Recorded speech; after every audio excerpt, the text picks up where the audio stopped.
questions you and I have to ask. How did we get this mind? You're not an American. You're an African who happens to be an American. You have to understand the difference. We didn't come over on the Nita, the Pinta, and the whatchamacallit. We didn't land on Plymouth Rock. Plymouth Rock landed on us. Landed right on top of us.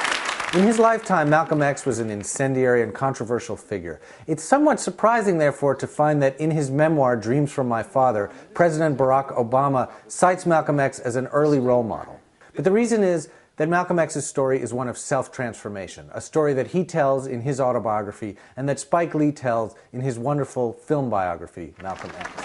Before there was any such thing as a Republican or a Democrat, we were black.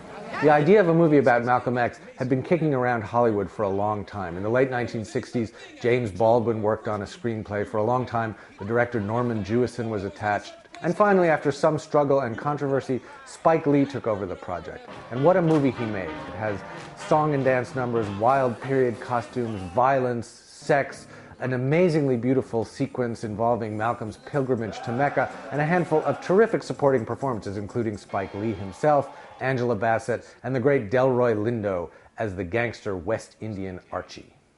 It's my first gun. Now it's yours. But what anchors this movie and makes it not just entertaining, but genuinely great, is Denzel Washington's performance as Malcolm X. He provides a portrait of a man in the process of self-transformation. He starts out in obscurity as a nobody, a loser. He rises to become a fairly successful criminal. Then he goes to prison, where he discovers the teachings of the Nation of Islam. When he gets out of jail, he becomes a foot soldier, a loyal lieutenant of Elijah Muhammad.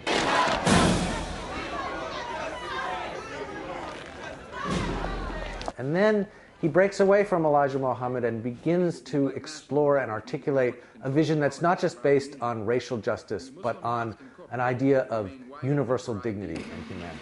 Today, my friends are black, red, yellow, brown, and white. This last phase of Malcolm's self-creation was tragically cut short, but it is the source of his legacy. The ideas that he came to at the very end of his life were the ones that so inspired the young Barack Obama.